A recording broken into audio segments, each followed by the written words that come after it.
Hai, perkenalkan saya Rosti Meherma Yerni Simanulang, bekerja di Universitas Murni Teguh Medan. Saya juga mengampu mata kuliah metodologi penelitian. Nah, saya akan menjelaskan sekilas tentang metode penelitian kuantitatif. Objektif learning dari materi ini adalah setelah pembelajaran diharapkan peserta didik bisa memahami tentang penelitian kuantitatif. Yang kedua, menguraikan langkah-langkah melakukan penelitian kuantitatif. Nah, yang ketiga, peserta bisa memahami tentang jenis-jenis penelitian kuantitatif dan mengidentifikasi jenis penelitian kuantitatif. Penelitian kuantitatif ini adalah metode penelitian yang menggunakan data numerik, dan analisis statistik untuk menjawab pertanyaan penelitian dan menguji hipotesa. Nah, pada prinsipnya bahwa penelitian kuantitatif ini dia berfokus pada pengumpulan data-data yang dapat diukur dan dihitung. Nah, seperti angka-angka, sehingga angka-angka tersebut bisa menghasilkan kesimpulan. Pada umumnya, kalau penelitian kuantitatif ini dia berfokus pada pengumpulan data yang dapat diukur. Nah, jadi harus ingat ya, data-datanya itu harus bisa diukur dan bisa dihitung. Nah, makanya khas yang dia miliki itu untuk metode penelitian kuantitatif itu dia berupa angka-angka untuk menghasilkan suatu kesimpulan. Nah, jadi mungkin secara umum kita ketahui bahwa penelitian itu ada penelitian kuantitatif dan penelitian kualitatif. Nah, jadi ini yang saya bahas ini adalah penelitian kuantitatif. Nah, bagaimana karakteristik penelitian kuantitatif itu? Nah, jadi ada punya ciri yang bisa kita ketahui. Misalnya, dia terdiri dari 2 atau lebih variabel. Nah, terus misalnya ada variabel A dibandingkan dengan variabel B, atau bagaimana pengaruh variabel A terhadap variabel B. Nah, yang kedua, fokus pada pengaruh antar variabel tersebut. Nah, jadi itu cirinya kalau dia misalnya penelitian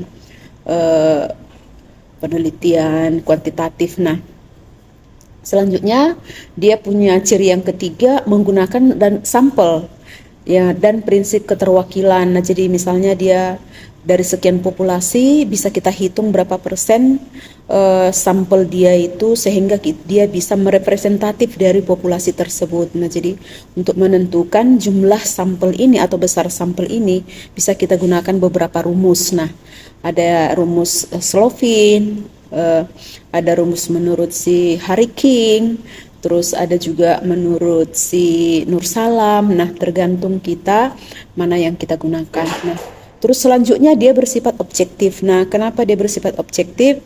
Karena tadi kan memang nyata ya, apa yang kita lihat, apa yang kita ukur itu, nah itulah yang kita sajikan data-datanya sehingga dia bisa kita tarik kesimpulan dari data-data yang bisa kita hitung dan kita ukur itu tadi. Nah, terus relatif singkat, benar ya, relatif singkat karena kita bisa setting waktunya bisa terukur ya kan. Kenapa? Karena sudah kita tentukan tadi berapa sampel yang harus kita kerjakan. Nah, selanjutnya karakteristiknya dia juga bisa berupa survei ya, tergantung dari jenis penelitian yang kita lakukan itu tadi.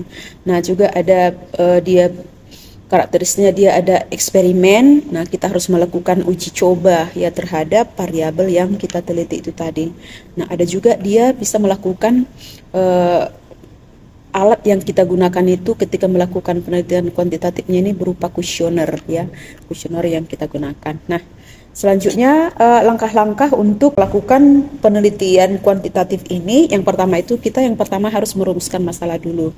Nah, harus kita tahu dulu apa masalah kita.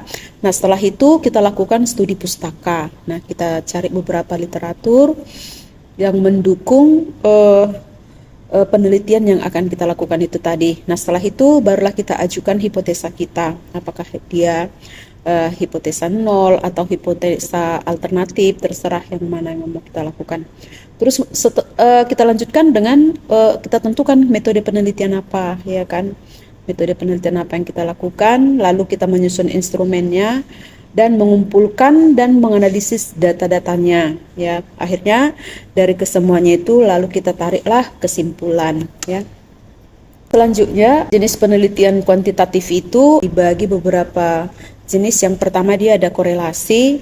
Nah, kalau dia korelasi ini, kita mau melihat hubungan satu variabel dengan variabel yang lain. Nah, itu kalau dia dikorelasi, ya kan, mau melihat bagaimana hubungan variabel A dengan variabel B. Nah, yang selanjutnya yaitu adalah penelitian eksperimen. Nah, yang pertama ini bahwa penelitian eksperimen ini dia berusaha mencari pengaruh variabel terhadap variabel lainnya. Nah, jadi biasanya dalam penelitian eksperimen ini kondisi yang terkontrol secara ketat. Nah, jadi kalau boleh misalnya untuk penelitian eksperimen ini harus dilakukan kelompok kontrol atau pembanding. Nah, jadi banyak sebenarnya keunggulan dalam jenis penelitian ini, yakni hasilnya spesifik, terus dapat mengidentifikasi sebab akibat dari suatu hipotesis dan dapat membangun lebih banyak ide-ide. Nah, itu kalau penelitian eksperimen.